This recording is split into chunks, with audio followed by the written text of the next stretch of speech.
صلی اللہ علیہ وسلم نے فرمایا پیسہ کمانے سے منع نہیں، پیسے کو مسلط کرنے سے منع کیا. ہدف یہ نہ بناؤ. دیکھو پرندہ بھی صبح، پرندہ یہ نہیں کرتا کہ اللہ پہ توکل کرے تو اب گھونسلے میں ہی دھرنا مار کے بیٹھ گیا، میں نے صبح جانا ہی نہیں. یہ کوے جتنے ہیں نا یہ وہیں بیٹھ گئے، لیاری میں بیٹھ گئے اور سرجانی ٹاؤن میں بیٹھ گئے کہ چھوڑو یار اللہ پہ توکل کرنا ہے، رزق خود بخود یہیں آئے گا.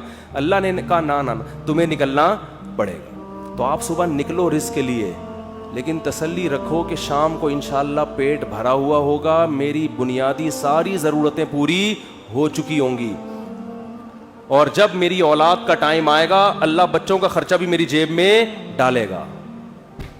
ٹینشن نہ لو کہ 2 بچے ہو گئے تو 3 بچے ہو گئے تو کہاں سے کھلاؤں گا. جس اللہ نے تجھے کھلایا بھائی وہی. دیکھو ماں کی چھاتیوں میں دودھ پہلے پیدا ہوتا ہے، بچہ بعد میں پیدا ہوتا ہے، یہ بتانے کے لیے کہ اس کا پیدا کرنے والا اس کے رزق سے غافل نہیں ہے. ہر چیز میں گوروں کی طرح کیلکولیشن نہ کیا کرو بیٹھ کے. گورے کیا کر رہے ہوتے ہیں دیکھ رہے ہوتے ہیں میرے پاس ابھی $10,000 ہیں تو ایک بچہ ہو گیا تو اس میں اتنا کیلکولیشن کر کے اتنا بچ رہا ہے، اتنا انویسٹمنٹ کیا، دوسرا ہو گیا تو یہ تو کیلکولیٹر کہہ رہے یہ نہیں ہو سکتا. قرآن کیا کہے گا؟ او بھائی تو پیدا تو ہونے دے. دیکھو اگر ہم نے یہ دودھ کا پروسیس نہ دیکھا ہوتا تو ہم تو اس ٹینشن میں ہوتے بچہ پیدا ہوگا تو میں تو 2 کلو دودھ اور بھینس کا لگوانا پڑے گا مجھے، میں تو خرچہ نہیں اٹھا سکتا. اللہ کہتے ہیں پیدا ہونے دے، اس کی ماں کی چھاتیوں میں دودھ اسی وقت پیدا کروں گا جب یہ پیدا ہوگا، اس سے پہلے نہیں. ہم کہتے ہیں نہیں پہلے پیدا ہو ہے بھائی، پہلے ماں کی چھاتیوں میں دودھ آئے پھر ہم دیکھیں گے ہاں بھائی آگے ہے دودھ، اب بچہ پیدا ہوگا. اللہ کہتے ہیں نہیں، مخلوق کو آنے دو پہلے، رزق بعد میں آئے گا اس کا. تو اس لیے بھائی رزق کمانا ہے، رزق کی ٹینشن نہیں لینی. اب آپ کہہ سکتے ہو کہ ٹھیک ہے ہم رزق کی ٹینشن نہیں لیتے، کماتے ہیں، لیکن ہم تو دیکھ رہے ہیں کمانے کی کوشش کر رہے ہیں، وہ وسیم بھائی کے پاس تو اتنا پیسہ آ گیا، فلاں کے پاس تو اتنا آ گیا، میں وہیں کا وہیں کھڑا ہوں. ہمارے کزن تھے کیا ہیں، وہ تھے نہ بن جائیں.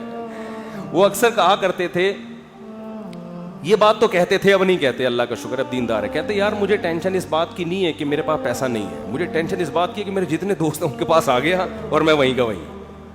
تو یہ ایک مستقل ٹینشن ہے. دیکھو اس کا نبی صلی اللہ علیہ وسلم نے حل کیا بتایا ہے، پرندے کی مثال دی ہے. پرندہ کمپٹیشن میں کبھی بھی نہیں آتا، سمجھ رہے ہیں؟ پرندہ یہ نہیں کرتا کہ وہ والے چڑیا نے وہاں جگہ اس لوکیشن پہ گھونسلہ بنایا بحریہ ٹاؤن کے قریب اور میں لیاری ندی کے اوپر گھونسلہ، نہ. پرندہ کہتے ہیں میرے لیے، میرے بچوں کی حفاظت کے لیے مجھے گھونسلہ چاہیے، لوکیشن کو وہ زیادہ اہمیت نہیں دیتا. میں دشمنوں سے میری حفاظت رہے، ٹھیک ہے نا، سردی گرمی سے میری حفاظت رہے. میں نہیں کہہ رہا آپ لیاری ندی کے اوپر گھر بنائیں، وہ تو حفاظت نہیں رہے گی آپ کی، کیونکہ ندی تو ندی ہے نا. تو آپ نے یہ سوچنا ہے کہ مجھے اپنے گھر میں تحفظ کے ساتھ، گھر والوں کے ساتھ رہنے کے لیے چھت چاہیے. یہ چھت اللہ انشاءاللہ میسر کرے گا، چاہے اپنی ہو چاہے کرائے کی ہو، یہ ٹینشن نہیں لینا ہے. یہ ٹینشن کہ میری اپنی چھت ہو کرائے کی نہ ہو، یہ آپ کی بنائی ہوئی ٹینشن ہے. اللہ نے اس رزق کا وعدہ آپ سے نہیں کیا ہے، یہ غریبی ہے، یہ غریبی ہے. بنیادی ضرورت آپ کی سالن روٹی ہوتی ہے نا.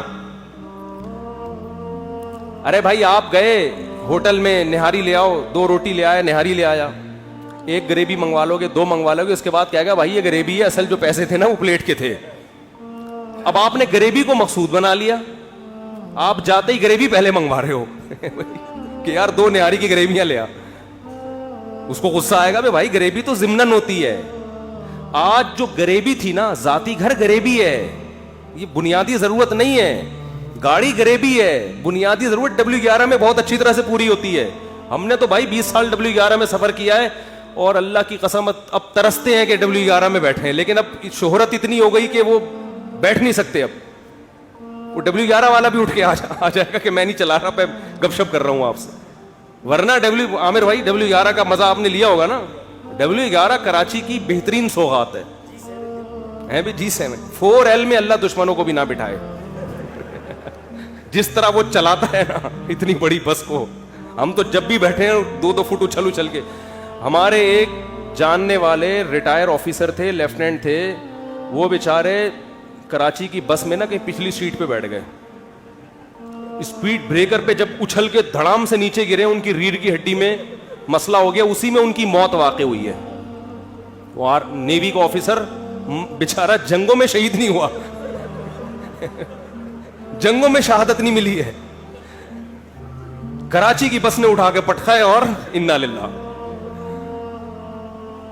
تو رسول اللہ صلی اللہ علیہ وسلم نے فرمایا جس نے دنیا کو ہدف نہیں بنایا, ضرورت سمجھا کہ بھئی میری بنیادی ضرورت 2 وقت کی روٹی ہے, میری بنیادی ضرورت کسی اچھے علاقے, اچھے سے مراد جہاں چرسی ہیروئن چی نہ رہتے ہوں, طرف پڑھے لکھے لوگ ہوں, ایسی جگہ پہ مجھے گھر مل جائے جہاں چھت ہو, جہاں بنیادی ضرورتیں پوری ہوں, بس یہ بیسک ضرورت, چاہے وہ اپنا ہو چاہے وہ کرائے کا ہو. اور نبی نے فرمایا کہ جس شخص کو 2 وقت کی روٹی مل گئی, پیٹ بھر کے سر چھپانے کی جگہ مل گئی, اور جسم کسی بڑی بیماری سے محفوظ تھا اس کا, اور ویسے بتاؤں جب یہ لائف اسٹائل ہوگا نا تو جسم بڑی بیماری سے محفوظ ہی ہوتا ہے عام طور پہ, جسم کسی بڑی بیماری سے محفوظ تھا, تو آپ صلی اللہ علیہ وسلم نے فرمایا یہ ایسا ہے گویا پوری دنیا کی دولت سمیٹ کے اللہ نے اس کے قدموں میں رکھ دی ہو. اب اگر یہ ٹینشن لے رہا ہے نا بحریہ ٹاؤن کی اور ڈیفنس کی اور ڈی ایچ اے کی وہ اسکیم میں میں نے تو یہ غریبی کی ٹینشن ہے, یہ دل میں دنیا کی محبت کی علامت ہے. ایسے شخص کو رسول اللہ صلی اللہ علیہ وسلم نے وعید سنائی کہ یہ مالدار بن تو سکتا ہے مگر اس کے سامنے فقر کا پھندا ایسے لٹکا رہے گا جیسے ایک زندہ آدمی کے سامنے پھانسی کا پھندا, موت کا پھندا لٹک رہا ہوتا ہے.